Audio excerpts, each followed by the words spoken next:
നമസ്കാരം.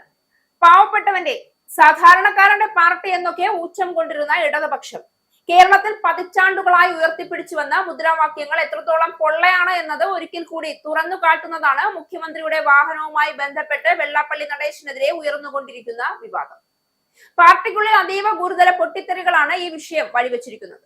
തുറന്ന പോരിലേക്ക് പിണറായിയും ബിനോയ് വിശ്വവും വഴിമാറുന്ന തരത്തിലേക്ക് കാര്യങ്ങൾ ഗതിമാറുകയാണ്. എന്ത് പ്രശ്നവും പൊട്ടിത്തെറി പുറത്തു കേൾക്കാതെ പാർട്ടിക്കുള്ളിൽ ഒതുക്കി തീർത്തിരുന്ന സഖാക്കൾക്ക് നിയമസഭാ തെരഞ്ഞെടുപ്പ് കയ്യിൽ നിന്ന് വഴുതി പോകാൻ പോകുന്നതും അതിനു കാരണമായ സഖാക്കൾ മൊത്തം കട്ടുമുടിച്ച ശബരിമല അയ്യപ്പന്റെ സ്വർണ്ണക്കൊള്ള വിവാദവും അതിന് മുഖ്യൻ പിന്തുടരുന്ന മൗനവും ഒക്കെ കൂടി വിറളി അല്ലെങ്കിൽ പേ പിടിപ്പിച്ചിരിക്കുകയാണ്. അതുകൊണ്ട് തന്നെ ഒച്ചയും ബഹളവും പൊതുജന മധ്യത്തിലും മാധ്യമങ്ങൾക്ക് മുന്നിലും വെളിവില്ലാതെ തുടങ്ങിക്കഴിഞ്ഞു. അതിനിടയിൽ പരസ്യ വെല്ലുവിളി ഉയർത്തി വെള്ളാപ്പള്ളിയും SNDPയും കൂടി മുന്നിലേക്ക് വന്നതോടെ കേരള രാഷ്ട്രീയം മൊത്തം കത്തുകയാണ്. ഈ വിവാദത്തിൽ SNDP യോഗത്തിന്റെ മുഖപത്രമായ യോഗനാഥം നടത്തിയ കടുത്ത വിമർശനവും ഇതിനിടയിൽ ശ്രദ്ധേയമാവുകയാണ്. ഇതൊരു വ്യക്തിയുടെ യാത്രയെ ചൊല്ലിയുള്ള വിവാദമല്ല, മറിച്ച് കേരള സമൂഹത്തിൽ ഇന്നും അടിയുറച്ചിരിക്കുന്ന അല്ലെങ്കിൽ മറഞ്ഞിരിക്കുന്ന കപടതയുടെ രാഷ്ട്രീയ മുഖം പുറത്തെടുത്ത ഒരു സംഭവം കൂടിയാണ്. യാത്രാ വിവാദത്തിൽ തെളിയുന്നത് തൊട്ടുകൂടായ്മയുടെ വികൃത മുഖമെന്നാണ് വിമർശനമെന്ന് ഉയരുന്നു.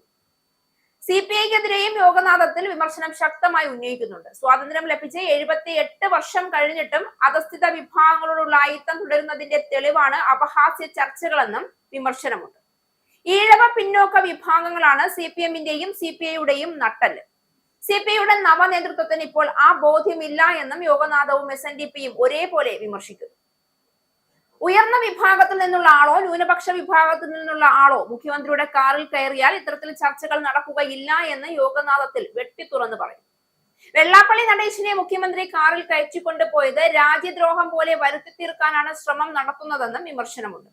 പരിഹാസങ്ങൾക്കും വിമർശനത്തിനും കാരണം പിന്നോക്കക്കാരനെ കാറിൽ കയറ്റിയത് മാത്രമാണെന്നും പിന്നോക്ക സമുദായത്തിന് ലഭിക്കുന്ന അംഗീകാരം ഉൾക്കൊള്ളാൻ സാധിക്കാത്തതിന്റെ വേദനയായി മാത്രമേ വിവാദത്തെ കാണുന്നുള്ളൂ എന്നും ലേഖനത്തിൽ പറയുന്നു. മുസ്ലിം ലീഗിനെയും ലേഖനത്തിൽ വിമർശിക്കുന്നുണ്ട്. അടുത്ത തിരഞ്ഞെടുപ്പിൽ UDFനെ മുന്നിൽ നിർത്തി അധികാരത്തിലേറി മതഭരണം നടപ്പാക്കാമെന്നാണ് തദ്ദേശ തിരഞ്ഞെടുപ്പ് ഫലത്തിന്റെ ബലത്തിൽ മുസ്ലിം ലീഗ് സ്വപ്നം കാണുന്നത് എന്നാണ് യോഗനാഥത്തിലെ വിമർശനം. വെള്ളാപ്പള്ളി നടേശനെ കാറിൽ കയറ്റിയതിന്റെ അപാകതയില്ല എന്ന നിലപാട് ആവർത്തിച്ച് മുഖ്യമന്ത്രി പിണറായി വിജയൻ തന്നെ കഴിഞ്ഞ ദിവസം രംഗത്ത് വന്നിരുന്നു. ഈ വിഷയത്തിൽ CPI നേതൃത്വം അതൃപ്തിയിലാണ് എന്നും ഇതിനിടയിൽ റിപ്പോർട്ടുകളുണ്ട്. കാറിൽ കയറ്റുന്നത് വ്യക്തിപരമായ വിഷയമാണെങ്കിലും മുഖ്യമന്ത്രി മറുപടി പറഞ്ഞ രീതിയിലാണ് അതൃപ്തി. എന്നാൽ ഇക്കാര്യത്തിൽ പരസ്യ പ്രതികരണത്തിന് മുതിർന്നേൽക്കില്ല എന്നാണ് വിവരം. വെള്ളാപ്പള്ളി നടേശനെ കാറിൽ കയറ്റിയ സംഭവത്തിൽ മുഖ്യമന്ത്രി സ്വീകരിച്ച സമീപനം വ്യക്തിപരമെന്നാണ് CPM നേതാക്കളും ചൂണ്ടിക്കാണിക്കുന്നത്.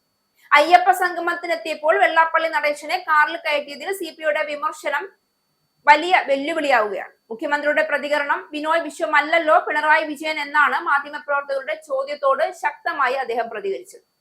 വെള്ളാപ്പള്ളിയെ കാറിൽ കയറ്റിയതിൽ ശരികേടൊന്നും തോന്നിയില്ല എന്ന് മുഖ്യമന്ത്രി പറഞ്ഞു. താൻ ആയിരുന്നെങ്കിൽ അങ്ങനെ ചെയ്യില്ലായിരുന്നു എന്നാണ് കഴിഞ്ഞ ദിവസം ബിനോയ് വിശ്വം പറഞ്ഞത്. അതേസമയം CPIക്കെതിരെ വെള്ളാപ്പള്ളി നടേശൻ ഉയർത്തിയ ചതിയൻ ചന്തു എന്ന പരാമർശം മുഖ്യമന്ത്രി തള്ളുകയും ചെയ്തു. CPI ചതിക്കുന്ന പാർട്ടിയാണെന്ന അഭിപ്രായം തനിക്കില്ല എന്നും CPI ചതിക്കുമെന്നും വഞ്ചന കാട്ടുമെന്നും കരുതുന്നില്ല എന്നും പറഞ്ഞുകൊണ്ടാണ് മുഖ്യമന്ത്രി വെള്ളാപ്പള്ളിയെ തള്ളിപ്പറഞ്ഞത്. മുഖ്യമന്ത്രിയുടെ കാറിൽ വെള്ളാപ്പള്ളി നടേശൻ സഞ്ചരിച്ചതിനെതിരെ ഉയർന്ന ആക്ഷേപങ്ങൾ പ്രോട്ടോകോൾ, രാഷ്ട്രീയ മര്യാദ തുടങ്ങിയ വാക്കുകളിൽ പൊതിയാൻ ശ്രമിച്ചെങ്കിലും യോഗനാഥം കൃത്യമായി ചൂണ്ടിക്കാണിക്കുന്നത് ഇതിന് പിന്നിലെ മാനസിക അടിമത്തവും ജാതി വ്യത്യാസ ചിന്തയും തന്നെയാണെന്ന സത്യമാണ്. അധികാര കേന്ദ്രങ്ങളിലേക്ക് ഒരു സമുദായ നേതാവ് അടുത്തു വരുമ്പോൾ തന്നെ ചിലർക്കുണ്ടാവുന്ന അസ്വസ്ഥത ആർക്കെതിരെയാണ് ഈ സമത്വവാദികൾ യഥാർത്ഥത്തിൽ നിലകൊള്ളുന്നതെന്ന ചോദ്യം ഉയർത്തുന്നു. ഈ വിഷയത്തിൽ കമ്മ്യൂണിസ്റ്റ് പാർട്ടിക്കെതിരായ വിമർശനം യോഗനാഥം തുറന്നടിച്ചു. തൊഴിലാളി വർഗത്തിന്റെ രക്ഷകനെന്നും പീഡിതരുടെ വക്താവെന്നും അവകാശപ്പെടുന്ന പാർട്ടി യഥാർത്ഥത്തിൽ ഒരു സമുദായ നേതാവിന്റെ സാന്നിധ്യം പോലും അസഹ്യമായി കാണുന്ന നിലപാട് സ്വീകരിക്കുന്നത് എത്രമാത്രം വൈരുദ്ധ്യമാണ് എന്ന് ചോദിക്കാതെ വയ്യ. ജാതിയില്ലായ്മ പ്രസംഗിക്കുന്നവരുടെ രാഷ്ട്രീയ ബോധം പ്രായോഗിക ജീവിതത്തിലെത്തുമ്പോൾ എത്രത്തോളം ചുരുങ്ങുന്നു എന്നതിന്റെ തെളിവാണ് ഈ വിവാദം. ഇത് SNDP യോഗവും കമ്മ്യൂണിസ്റ്റ് പാർട്ടിയും തമ്മിലുള്ള ബന്ധത്തിൽ ഒരു വഴിത്തിരിവാണ്.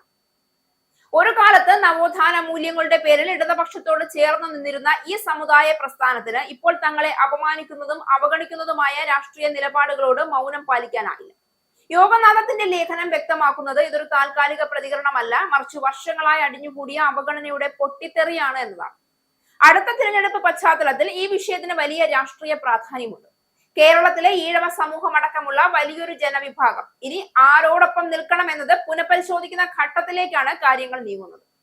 ഞങ്ങൾ വോട്ട് ബാങ്ക് മാത്രമാണോ എന്ന ചോദ്യം ശക്തമായി ഉയരുകയാണ്. കമ്മ്യൂണിസ്റ്റ് പാർട്ടി സ്വയം തിരുത്തുന്നില്ല എങ്കിൽ ഈ അസ്വസ്ഥത വോട്ടായി മാറും. അത് ഇടതുപക്ഷത്തിന് കനത്ത തിരിച്ചടിയുമാണ്.